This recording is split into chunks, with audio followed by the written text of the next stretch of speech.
Hello नमस्कार, जय हिंद, वंदे मातरम। आप देख रहे हैं जियो न्यूज और हम आपके लिए लेकर आए हैं देश दुनिया की, आपके राज्य शहर की सिलेक्टेड काम की फटाफट बड़ी खबरें। लेकिन उससे पहले यदि आपने हमारे चैनल को सब्सक्राइब नहीं किया है तो चैनल को सब्सक्राइब करके बेल नोटिफिकेशन ऑन करें और इस वीडियो को ज्यादा से ज्यादा लाइक और शेयर करें। बड़ी खबरें देखने से पहले आपके लिए आज का सवाल, सौर मंडल का जन्मदाता किसे कहा जाता है? ऑप्शन ए शुक्र, ऑप्शन बी शनि, ऑप्शन सी सूर्य और ऑप्शन डी पृथ्वी। इस सवाल का जवाब हमें कमेंट करें और आप किस राज्य और शहर की ज्यादा खबरें देखना चाहते हैं हमें कमेंट करके बताएं ताकि हम आपके राज्य शहर की ज्यादा खबरें दिखा सकें। चलिए अब देखते हैं आज की फटाफट बड़ी खबरें। पहलगाम अटैक में 2 लोकल और 3 पाकिस्तानी आतंकवादी शामिल। सुरक्षा मामलों पर कैबिनेट कमेटी की बैठक के लिए शाह, राजनाथ सिंह, डोभाल पीएम आवास पहुंचे। खबर है कि सुरक्षा और इंटेलिजेंस एजेंसियों ने पहलगाम अटैक के संदिग्ध आतंकवादियों के स्केच जारी किए हैं। इनके नाम आसिफ फौजी, सुलेमान शाह और अबू तल्लाह बताए जा रहे हैं। इंटेलिजेंस सूत्रों ने बताया कि हमले का मास्टरमाइंड लश्कर तैयबा का डिप्टी चीफ सैफुल्लाह खालिद है, जो कि पाकिस्तान में मौजूद है। इधर नेशनल इन्वेस्टिगेशन एजेंसी यानी NIA भी जांच के लिए पहलगाम पहुंच गई है। शुरुआती जांच में पता चला कि हमले में 5 आतंकवादी शामिल थे।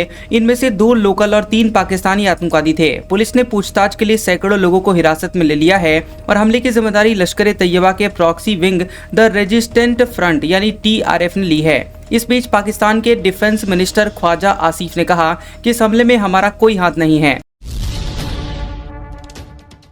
सुप्रीम कोर्ट बोला, बार काउंसिल सदस्य ही बनेंगे वक्फ बोर्ड मेंबर, मुस्लिम होना अनिवार्य, 2 शर्तें लागू की। मणिपुर हाईकोर्ट के फैसले को पलटा।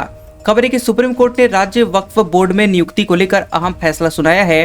कोर्ट ने कहा है कि राज्य बार काउंसिल का एक्टिव मेंबर ही राज्य वक्फ बोर्ड का सदस्य बन सकता है। जस्टिस MM सुंदरेश और जस्टिस राजेश बिंदल की बेंच ने फैसला सुनाते हुए कहा कि वक्फ बोर्ड का सदस्य बनने के लिए 2 अनिवार्य शर्तें पूरी करनी होगी। पहली कि व्यक्ति मुस्लिम समुदाय से हो और दूसरा संसद, राज्य विधानसभा या फिर बार काउंसिल के सदस्य के रूप में सक्रिय पद हो। आपको बता दें कि यहाँ सुप्रीम कोर्ट मणिपुर हाईकोर्ट के उस फैसले को गलत बताया जिसमें हाईकोर्ट ने कहा था कि कानून में स्पष्ट नहीं है कि बार काउंसिल से बाहर होने पर वक्फ बोर्ड की सदस्यता भी समाप्त हो जाएगी। यूपी में स्मार्ट मीटर से डरे विधायक। विधानसभा चुनाव 2027 में नुकसान का डर, लोगों का दावा। सामान्य से स्मार्ट मीटर की रीडिंग तेज। खबर है कि प्रदेश में स्मार्ट मीटर लगाए जाने का लोग भारी विरोध कर रहे हैं। लोगों का दावा है कि सामान्य मीटर की तुलना में स्मार्ट मीटर की रीडिंग तेज चलती है। कस्टमर की इस भ्रांति को दूर करने के लिए केंद्र सरकार ने सबसे पहले सरकारी दफ्तरों में स्मार्ट मीटर लगाने को कहा था। 31 मार्च तक की डेडलाइन तय की गई। हालांकि इस तारीख तक केवल प्रदेश के 15% दफ्तरों में ही स्मार्ट मीटर लग पाया है। बिजली विभाग का जोर सरकारी कार्यालयों की बजाय घरेलू उपभोक्ताओं के यहाँ स्मार्ट मीटर लगाने पर है। लेकिन विधायक नहीं चाह रहे हैं कि उनके क्षेत्र में स्मार्ट मीटर लगे। उन्हें डर है कि विधानसभा चुनाव 2027 में उन्हें इसकी वजह से नुकसान उठाना पड़ सकता है। बता दें कि अब तक प्रदेश में 11,75,000 स्मार्ट मीटर लगाए जा चुके हैं, लेकिन बिल अब भी महीने के अंत में जारी किए जा रहे हैं। सवाल ये है कि फिर सामान्य मीटर की बजाय स्मार्ट मीटर लगाने का फायदा क्या है? पाकिस्तान का सैफुल्लाह खालिद पहलगाम हमले का मास्टरमाइंड, POK से ऑपरेट कर रहा। कहा था पाकिस्तान सरकार कश्मीर मुद्दा ठंडा न पड़ने दे। जम्मू कश्मीर के पहलगाम में पर्यटकों पर आतंकवादी हमले में अब तक 27 पर्यटक मारे गए और 20 से ज्यादा लोग घायल हैं। पाकिस्तान स्थित आतंकवादी संगठन लश्कर तैयबा LET के यूनिट द रेजिस्टेंट फ्रंट यानी TRF ने हमले की जिम्मेदारी ली है। बता दें कि इंटेलिजेंस का दावा है कि TRF आतंकवादी सैफुल्लाह खालिद पहलगाम हमले का मास्टरमाइंड है। वह सैफुल्लाह कसूरी के नाम से भी जाना जाता है और सैफुल्लाह लश्कर तैयबा का डिप्टी चीफ है। उसे लश्कर के संस्थापक आतंकवादी हाफिज सईद का बेहद करीबी भी माना जाता है। सैफुल्लाह पाकिस्तान अधिकृत कश्मीर यानी POK के रावलकोट का रहने वाला है। वहीं से जम्मू कश्मीर में आतंकवादी गतिविधियों को ऑपरेट कर रहा था और उसने मार्च में एक भाषण दिया था जिसका वीडियो सामने आया। इसमें वह सख्त लहजे में पाकिस्तान सरकार से कश्मीर मुद्दा शांत न पड़ने देने की बात कह रहा है। सैफुल्लाह का ये भाषण मार्च 2025 का बताया जा रहा है। हालांकि इसकी तारीख और लोकेशन का पता नहीं है। सोना 2,399 रुपए गिरकर 96,085 रुपए पर आया। चांदी 1,006 रुपए बढ़कर 96,613 रुपए प्रति किलो हुई। बता दें कि 23 अप्रैल को सोने में बड़ी गिरावट देखने को मिली। India bullion and jewellers association IBJA के मुताबिक 10 ग्राम 24 कैरेट सोने का दाम 2,399 रुपए कम होकर 96,085 रुपए पर आ गया है। इससे पहले 10 ग्राम सोने की कीमत 98,484 रुपए थी। बता दें कि बीते दिन मंगलवार को भोपाल और इंदौर में 24 कैरेट सोने की कीमत 1 लाख रुपए प्रति 10 ग्राम पर पहुंच गई थी और ये कीमत जीएसटी समेत थी। भोपाल में 10 ग्राम सोने की कीमत 95,784 रुपए थी, जो जीएसटी समेत 1,02,021 रुपए पहुंच गई थी। वहीं 1 किलो चांदी की कीमत 1,006 रुपए बढ़कर 96,613 रुपए प्रति किलो हो गई है। वहीं इससे पहले चांदी का भाव 95,607 रुपए प्रति किलो था। वहीं 28 मार्च को चांदी ने 1,09,34 का अपना ऑल टाइम हाई बनाया था। एक्सिस बैंक ने एफडी की ब्याज दरों में किया बदलाव। अब जमा पर 7.65% तक का ब्याज मिलेगा। बता दें कि एक्सिस बैंक ने फिक्स डिपॉजिट यानी एफडी की ब्याज दरों में कटौती की है। अब एक्सिस बैंक में एफडी कराने पर सामान्य नागरिकों को 3% से 7.05% तक का ब्याज मिलेगा। वहीं वरिष्ठ नागरिकों को 3.50% से 7.65% तक का ब्याज मिलेगा। ये ब्याज दरें 23 अप्रैल से लागू होंगी। वहीं आरबीआई के रेपो रेट में कटौती के बाद अब बैंक भी एफडी की ब्याज दरों में कटौती कर रहे हैं। ये बदलाव 3 करोड़ रुपए से कम की एफडी की ब्याज दरों में किया गया है। पहलगाम आतंकवादी हमले के चलते एयरलाइंस ने कैंसिलेशन रीशेड्यूलिंग चार्ज हटाए। एयर इंडिया और इंडिगो श्रीनगर से दिल्ली मुंबई के लिए स्पेशल फ्लाइट भी चला रही है। बता दें कि जम्मू कश्मीर के पहलगाम में मंगलवार को हुए आतंकवादी हमले के चलते एयर इंडिया एक्सप्रेस, आकाशा एयर और इंडिगो ने टिकट कैंसिलेशन और रीशेड्यूलिंग चार्ज को हटा दिया है। बता दें कि एयर इंडिया एक्सप्रेस, आकाशा एयर और इंडिगो ने सोशल मीडिया के जरिए कहा है कि हम मौजूदा स्थिति को ध्यान में रखते हुए 30 अप्रैल 2025 तक श्रीनगर से आने जाने वाली अपनी उड़ानों के लिए बदलाव और कैंसिलेशन फीस माफ कर रहे हैं। इसके अलावा एयर इंडिया और इंडिगो 23 अप्रैल को श्रीनगर से दिल्ली और मुंबई के लिए 2 स्पेशल फ्लाइट चलाई और एयर इंडिया द्वारा दी गई जानकारी के मुताबिक श्रीनगर से दिल्ली के लिए सुबह 11:30 बजे फ्लाइट रवाना हुई। वहीं श्रीनगर से मुंबई के लिए दोपहर 12 बजे फ्लाइट रवाना हुई। पहलगाम हमले पर पंजाब के सीएम की high level meeting, tourist spot पर बढ़ाई सिक्योरिटी, कश्मीर में फंसे पंजाबियों को घर तक पहुंचाएगी सरकार। खबर है कि जम्मू कश्मीर के पहलगाम में हुए आतंकवादी हमले के बाद पंजाब के सीएम भगवंत मान ने अपने आवास पर उच्च स्तरीय बैठक की है और सीएम ने कहा है कि इस दौरान कई बिंदुओं पर चर्चा की गई है। पंजाब पुलिस अलर्ट मोड पर है। सभी पर्यटन स्थलों पर सुरक्षा बढ़ा दी गई है, जहां पर सिविल और वर्दीधारी पुलिसकर्मी तैनात रहेंगे। इसके अलावा पर्यटन के लिए वहां गए और फंस गए पंजाब के लोगों को वापस लाने का प्रयास किया जा रहा है। जिस महिला के मर्डर का था आरोप वो मिली जिंदा। दिल्ली हाईकोर्ट ने 2018 से जेल में बंद शख्स को बरी किया। कहा यह झकझोर देने वाला केस। बता दें कि दिल्ली हाईकोर्ट ने एक मामले की सुनवाई करते हुए एक शख्स को जमानत दी है। ये शख्स एक लड़की की हत्या के आरोप में पिछले 7 सालों से जेल में बंद था। शख्स को जिस लड़की की हत्या के आरोप में गिरफ्तार किया गया था वो कुछ वक्त बाद ही जीवित मिल गई थी, जबकि जिस लड़की की लाश मिली थी उसकी पहचान अब तक नहीं हो पाई है। इस मामले को सीरियस न लेने पर हाईकोर्ट ने पुलिस को भी फटकार लगाई है। शख्स को जमानत देते हुए जस्टिस गिरीश कठपालिया ने कहा कि कम से कम ये तो कहना ही होगा कि इस केस की जांच ने कोर्ट की अंतरात्मा को झकझोर दिया है। अभी तक मृतक महिला की पहचान नहीं हो पाई है। आखिरी बार आरोपी शख्स को सोनी उर्फ छोटी के साथ देखा गया था, जो जीवित पाई गई है। तहव्वुर की याचिका पर एनआईए का विरोध, परिवार से बात करने के लिए कोर्ट से मांगी थी इजाजत। 24 अप्रैल को फैसला।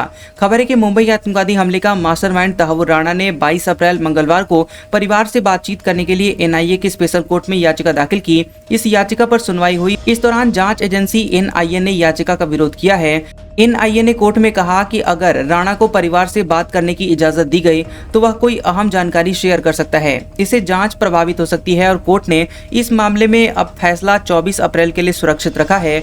64 साल के पाकिस्तानी मूल के कनाडाई कारोबारी तहव्वुर राणा को 10 अप्रैल को कोर्ट ने 18 दिन की कस्टडी में भेजा था। राणा ने वकील के जरिए अर्जी लगाई थी कि परिवार से बात करना उसका मौलिक अधिकार है। बीएचयू में बिना ऑपरेशन बंद हुआ दिल का छेद, 5 किलो के बच्चे का हुआ इलाज। 7 डॉक्टरों की टीम ने बिना चीरा लगाए किया इलाज।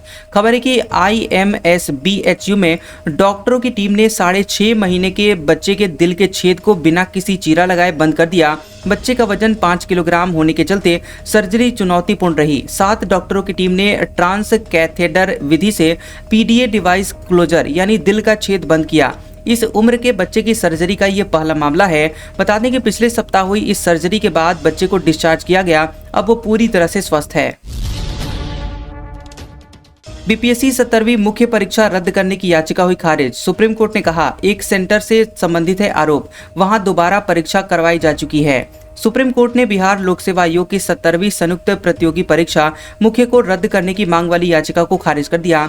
ये याचिका प्रारंभिक परीक्षा में कथित पेपर लीक के आरोपों के आधार पर दायर की गई थी। मुख्य परीक्षा का आयोजन 25 अप्रैल से 30 अप्रैल के बीच किया जाना है। याचिकाकर्ताओं ने दावा किया था कि प्रारंभिक परीक्षा से पहले प्रश्न पत्र लीक हो गया था और इसके चलते मुख्य परीक्षा पर भी सवाल खड़े हो रहे हैं। सुनवाई के दौरान जस्टिस दीपांकर दत्ता और न्यायमूर्ति मनमोहन की पीठ ने स्पष्ट किया कि याचिकाओं में लगाए गए आरोप एक विशेष परीक्षा केंद्र बापू परीक्षा परिसर से संबंधित है। न्यायालय ने बताया कि इस केंद्र पर पहले ही दोबारा परीक्षा करवाई जा चुकी है।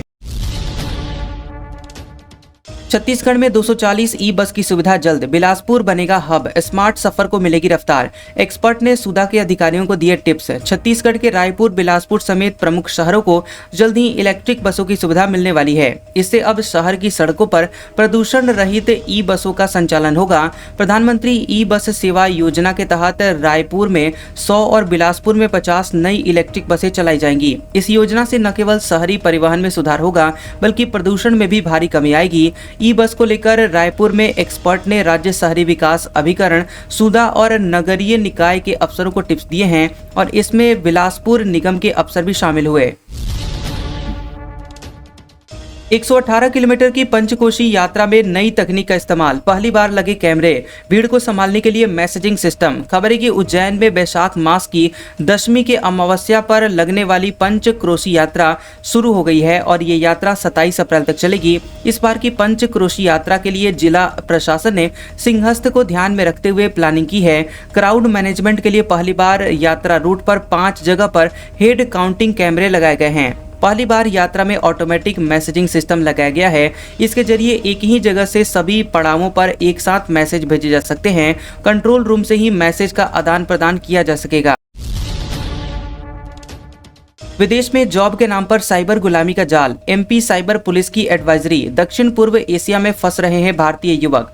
विदेश में ऊंचे वेतन वाली नौकरियों का झांसा देकर युवाओं को बहला फुसलाकर साइबर गुलामी में धकेलने का नया रैकेट सक्रिय हो गया है। राज्य साइबर पुलिस मुख्यालय मध्य प्रदेश ने एडवाइजरी जारी की है, जिसमें बताया गया है कि दक्षिण पूर्व एशियाई देशों की कॉल सेंटर जैसी कंपनियां ऑनलाइन इंटरव्यू और आकर्षक पैकेज का लालच देकर भारतीय युवाओं को बहला रही है, लेकिन सीमा पार पहुंचते ही पासपोर्ट जब्त कर बंधुआ बना लेती है। वहीं पीड़ितों से फेक लोन ऐप, क्रिप्टो घोटाले और ऑनलाइन ठगी करवाई जाती है। इनकार करने पर शारीरिक हिंसा और भारी जुर्माने की धमकी दी जाती है। शाहरुख खान, आदित्य बिरला और बायजूस को नोटिस। बक्सर में बायजूस के खिलाफ उपभोक्ता आयोग में शिकायत। रजिस्ट्रेशन कैंसिल के बाद भी कटा ईएमआई। खबर है कि बक्सर जिला उपभोक्ता आयोग ने बायजूस के brand ambassador Shahrukh Khan, Aditya Birla finance और बायजूस शिक्षण संस्थान को नोटिस जारी किया है। ये नोटिस डुमराव ठठेरी बाजार निवासी मनोज कुमार सिंह की शिकायत पर जारी किया गया है। दरअसल मनोज कुमार सिंह ने अपनी बेटी श्रेयसी सिंह की ऑनलाइन पढ़ाई के लिए 3 साल पहले बायजूस में नामांकन करवाया था। नियम के मुताबिक उन्हें 10,000 रुपए डाउन पेमेंट करना था। शेष राशि का भुगतान आदित्य बिरला फाइनेंस को करना था। बता दें कि कंपनी ने वादा किया था कि अगर पढ़ाई में रुचि नहीं आती है तो किस्त की राशि काटकर डाउन पेमेंट वापस कर दिया जाएगा। पढ़ाई सही नहीं लगने पर शिकायतकर्ता ने नामांकन रद्द करने और पैसे वापसी की मांग की, लेकिन कंपनी ने सिर्फ आश्वासन दिया। इतना ही नहीं, कंपनी ने शिकायतकर्ता के खाते से 1 महीने की ईएमआई के रूप में 7,425 रुपए भी काट लिए और बार बार अनुरोध के बावजूद पैसे वापस नहीं किए गए। इससे उनका क्रेडिट स्कोर खराब हो गया। पप्पू यादव बोले, कहां गया 56 इंच का सीना, इस्तीफा दें। पहलगाम अटैक पर ललन सिंह ने कहा, पीएम जो झलक दिखाएंगे पूरा देश देखेगा।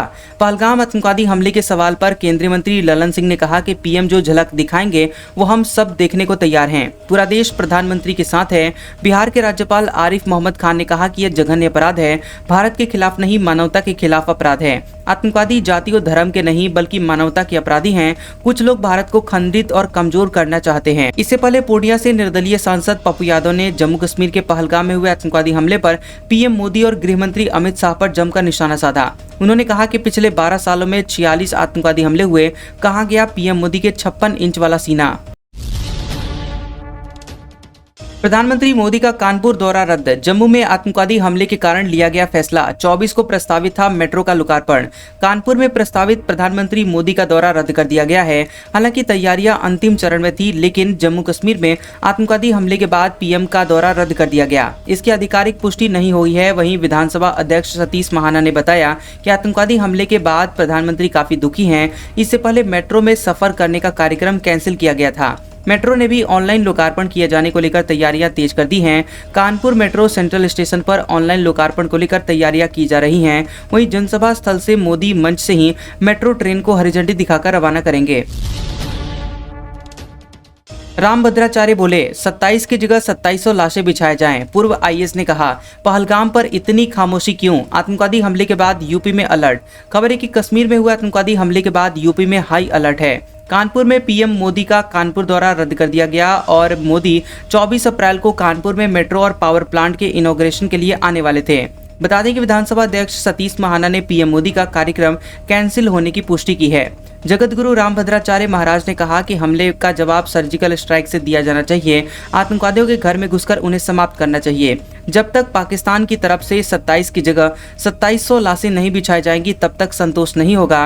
वहीं यूपी काडर के पूर्व आईएएस अभिषेक सिंह ने एक्स पर वीडियो शेयर करके कहा कि आपको वक्फ अमेंडमेंट एक्ट बहुत गलत लगा, आपने विरोध किया। सड़कों पर जब नमाज नहीं हुई तो आपको गलत लगा, तो आपने विरोध किया। अगर आपको पहलगाम भी इतना ही गलत लग रहा है तो उसमें इतनी खामोशी क्यों? पहली बार पुतिन के बेटे की तस्वीर सामने आई। टेलीग्राम चैनल ने 2 फोटो जारी किए। 4 साल का एक छोटा भाई भी है। खबर है कि रूसी राष्ट्रपति व्लादिमीर पुतिन के 10 साल के बेटे की तस्वीर पहली बार दुनिया के सामने आई है। British news website Daily Mail ने टेलीग्राम चैनल VCHK OGPU के हवाले से 2 तस्वीरें जारी की है। इसको लेकर दावा किया गया है कि ये दोनों तस्वीरें पुतिन के बेटे इवान व्लादिमीरोविच पुतिन हैं, जिनकी मां का नाम एलिना काबेवा है, जो कि एक जिम्नास्ट है। रिपोर्ट के मुताबिक इवान लोगों से बहुत कम बातचीत करता है और अपना ज्यादातर वक्त सिक्योरिटी गार्ड्स और टीचर के साथ ही बिताता है। इवान का एक छोटा भाई व्लादिमीर जूनियर भी है, जिसकी उम्र अभी 4 साल है, लेकिन आज तक उसकी कोई भी तस्वीर सार्वजनिक नहीं हुई है। तुर्की के इस्तांबुल में 6.2 की तीव्रता का भूकंप। 1 घंटे में भूकंप के 3 बड़े झटके। मरमारा सागर में था भूकंप का केंद्र। खबर है कि तुर्की के इस्तांबुल में 6.2 की तीव्रता का एक बड़ा भूकंप आया। इसका केंद्र इस्तांबुल के पास मरमारा सागर में था। तुर्की की इमरजेंसी मैनेजमेंट एजेंसी ने बताया कि भूकंप से अभी तक किसी तरह के नुकसान या चोट की कोई खबर नहीं है। German research centre for Jio sciences ने भी भूकंप की पुष्टि की है और कहा है कि भूकंप जमीन से 10 किलोमीटर की गहराई पर था।